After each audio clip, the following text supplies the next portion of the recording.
This is Dr. Grande. Today's question is, can I analyze the case of Michael Brown? Just a reminder, I'm not diagnosing anybody in this video, only speculating about what could be happening in a situation like this. If you enjoyed this video, please like it, subscribe to my channel, and consider supporting me on Patreon. I will put the link to Patreon in the description for this video. First, I'll look at the background of this case, move to the timeline of the crime, then offer my analysis. Michael Alexander Brown was born on September 23, 1997, and lived in Hardy, Virginia. This is 9 miles east of Roanoke. 2 weeks after he was born, his mother, Vanessa Hanson, moved in with his stepfather, Rodney Wilfred Brown. Growing up, Michael was unaware that Rodney was not his biological father. Michael and his brother lived in a rural, single-story house that sat alongside a creek. His mother, Vanessa, was a volunteer at his school and a Cub Scout leader. She regularly used cocaine. Vanessa had been diagnosed with a few different mental disorders, including schizoaffective disorder, post-traumatic stress disorder, and borderline personality disorder. When she was young, she spent 8 years in a mental health facility. As an adult, Vanessa was charged with felony possession of cocaine. She pleaded not guilty by reason of insanity and spent another 8 years in a mental health facility. When Michael was 8 years old, he and his brother went into foster care due to accusations of mistreatment against his stepfather, Rodney. Within a year, they were back in Rodney's house. At some point, Michael was diagnosed with ADHD. Michael graduated from Franklin County High School. Not long after this, Rodney kicked Michael through the screen door of the house. The police responded, but Michael refused to go back with his stepfather. Instead, he spent a few months homeless.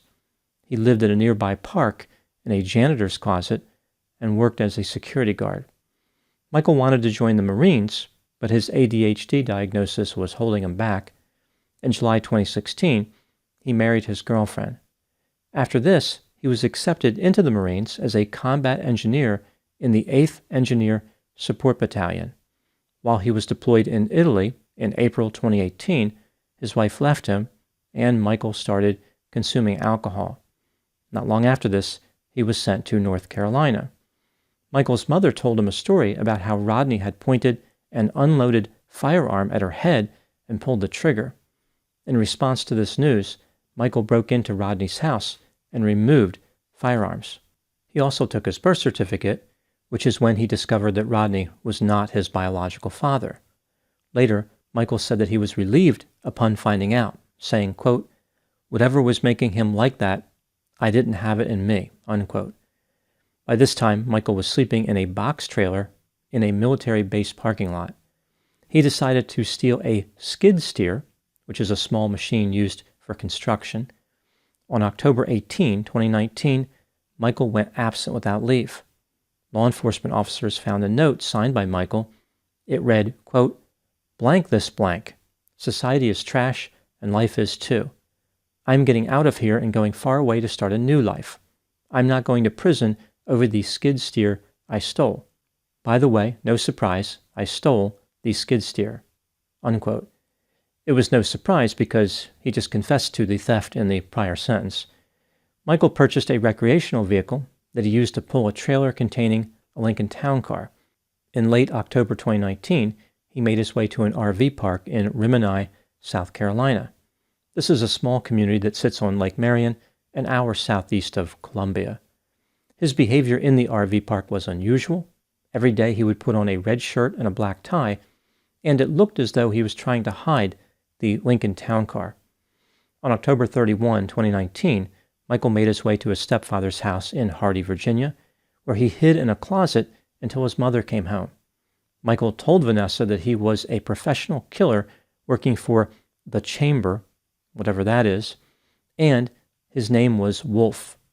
He talked about having to hurt Rodney. After this, Michael returned to the RV park in South Carolina. In early November 2019, people at the RV park spotted Michael shooting at silhouette targets with a rifle. Now moving to the timeline of the crime. On November 9, 2019, Michael drove to his stepfather Rodney's house in Hardy, Virginia. Rodney and Vanessa were both in the house at the time. Michael waited in the woods outside the house while wearing a black mask and a one-piece camouflage suit. He was carrying 2 firearms, a .22 caliber pistol and a rifle chambered in .300 AAC Blackout. As Vanessa was watching the TV show Scare Tactics, Rodney went outside to add coolant to his vehicle. Michael came up behind Rodney and shot him several times with the rifle. Rodney ran toward his house, but Michael caught up with him and used a pistol to shoot him in the head. Vanessa heard the gunshots from inside the house, but thought that Rodney was playing a trick on her consistent with the television show she was watching. When she walked outside, she saw Rodney slumped over and Michael holding a pistol. If this was a trick, it was pretty convincing. Using an odd voice, Michael told Vanessa to give him a 3-hour head start. Vanessa called her mother, who in turn called 911. When the police arrived at the house, they found 54-year-old Rodney Brown dead from 3 gunshot wounds to the head and 5 to the torso. Vanessa was not particularly forthcoming with information at first, but eventually told the police that Michael was the killer. A massive manhunt was initiated. After the homicide, Michael returned to the RV park in South Carolina. 3 days later, on November 12, he left the park and made his way to Roanoke, Virginia. On November 14, Michael banged on the door of a house occupied by Vanessa's mother, Diane. This prompted Diane to call 911. She told the operator, "I think Michael Brown is here." Michael was not at the house when the police arrived, but they found his RV in the parking lot of a nearby church. He was hiding in a cabinet inside the RV, but the police did not know this. They used a tactical vehicle to rip the passenger side completely off the RV, causing a huge mess and negatively affecting the resale value of the vehicle. They turned his vehicle for recreation into a receptacle for obliteration.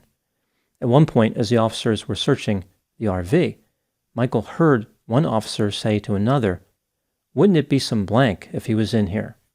In a stunning display of incompetence, the police did not find Michael.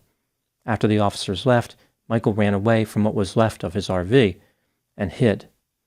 Many items were recovered from the RV, including the rifle used to kill Rodney, a handbook on explosives, a chemical protective suit, lock-picking tools, night vision goggles, and black powder. There was a note on Michael's laptop which read, quote, "I am no longer Michael Brown. He had to be killed off to make way for the darkness," unquote. Michael also wrote that the murder of Rodney was part of a much larger scheme. On November 27, 2019, the police found Michael hiding in Rodney's house. He had entered the attic through an access panel in a bedroom closet. Michael was arrested and charged with first-degree murder, use of a firearm in commission of murder, breaking and entering, larceny of a firearm, use of a firearm during a felony, and larceny of a credit card. When the police interviewed Michael, he told them that he would talk about anything, but not what happened on November 9. They talked to him for 4 hours and found him to be a likable guy. Michael pleaded not guilty by reason of insanity and in early 2022 had a bench trial, so a judge decided his fate. In a shocking verdict, which defies any rational explanation, the judge found Michael not guilty by reason of insanity.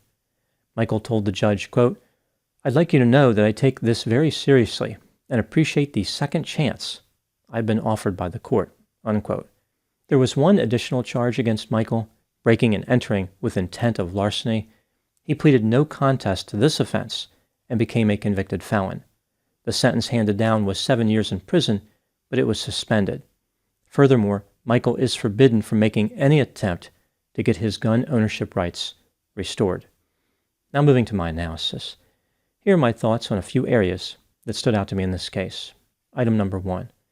When Michael was young, he was described as socially awkward, attention-seeking, and a class clown. He would sometimes talk about shooting bad guys. Rodney allegedly mistreated Michael on several different occasions, which included slamming Michael's head into a wall. Many people who knew Rodney believed that he was a terrible person and that Michael suffered at his hands. Item number 2. After his wife left him, Michael became depressed. On one occasion, when he was target shooting, a dog started barking at him. The next thing that Michael knew, the dog was floating in a river. Michael claimed that he did not remember shooting the dog and that the experience was almost like being teleported. According to Michael, he continued to have similar episodes. One time he woke up and a gun was in his hand. He thought that he was doing things outside his own character, and maybe he was possessed or had another personality. Michael distanced himself from others to protect them and didn't seek help because he did not want to end up in a mental health facility like his mother. Item number 3, Michael's defense was based on legal insanity. 2 clinicians who interviewed Michael testified at his trial. The first clinician claimed that Michael had depression and possibly had psychosis. The second clinician indicated that there were hints of other identities in Michael. She diagnosed him with depression and dissociative amnesia. Conveniently, Michael claimed that he had no memory of the killing itself. He did, however, remember being in the woods with his firearms, standing above his stepfather, and crying with his mother in the bathroom. The case conceptualization used by the defense argued that trauma caused Michael to develop an alter ego.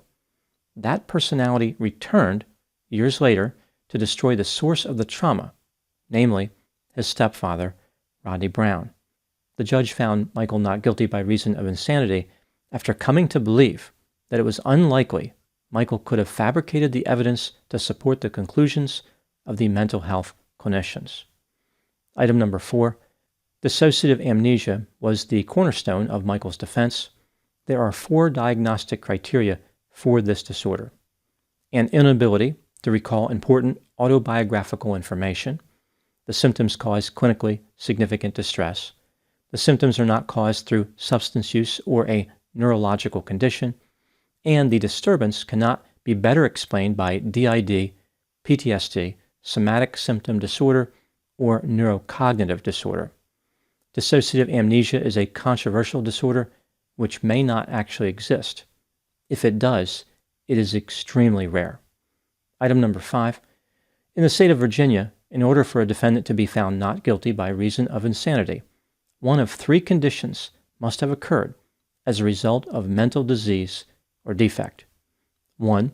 The defendant did not understand the nature, character, or consequences of their act. 2. The defendant was unable to distinguish right from wrong. Or 3. The defendant was unable to resist the impulse to commit the act. This brings me to the question, was Michael Brown guilty of murder? Let's take a look at the evidence, both for and against the idea that he was guilty, starting with the inculpatory factors. Michael planned the killing and even practiced with his rifle. On November 8, 2019, the day before the killing, Michael withdrew a large amount of cash from the bank. After waiting outside Rodney's house, Michael shot his stepfather 8 times with 2 different weapons. He then told his mother to give him time to escape. Michael fled and actively tried to avoid being arrested. As far as the mental health defense, if dissociative amnesia exists, it has no association with violence, and it is not an excuse for criminal behavior. Simply failing to remember shooting someone is not a defense for murder. Michael was also diagnosed with depression, but the clinicians did not seem to be too confident about the presence of psychosis. Even if he was psychotic, Michael understood how there were consequences for his behavior, knew the difference between right and wrong, and was not influenced by an irresistible impulse. Moving to the exculpatory factors, Michael claimed that he had some memory problems, felt possessed, and may have had another personality. That's pretty much it for exculpatory factors. When considering the evidence in this case, do I think that Michael Brown was guilty of murder? Yes, in my opinion, he was guilty beyond a reasonable doubt. What do I think happened in this case? This is just a theory, my opinion. Michael had some mental health symptoms like depression and substance use. He murdered his stepfather after becoming angry with him. Because Michael was likable and his stepfather was not likable, Michael was able to convince clinicians that he was not guilty by reason of insanity. They looked at some of his magical thinking and odd beliefs and took that to mean he did not know right from wrong. Once those clinicians were convinced, they convinced the judge. Michael was able to beat the system. Now moving to my final thoughts. The insanity defense is attempted in 1% of felony criminal cases. Only 25% of that 1% are successful, so 1 in 400 attempts pay off. Michael not only beat the odds, he used dissociative amnesia as the basis for his defense, which is essentially unheard of. He was able to set a frightening new precedent based on nonsense. Those are my thoughts on the case of Michael Brown. Please put any opinions and thoughts in the comment section. They always generate an interesting dialogue. As always, I hope you found my analysis of this topic to be informative. Thanks for watching.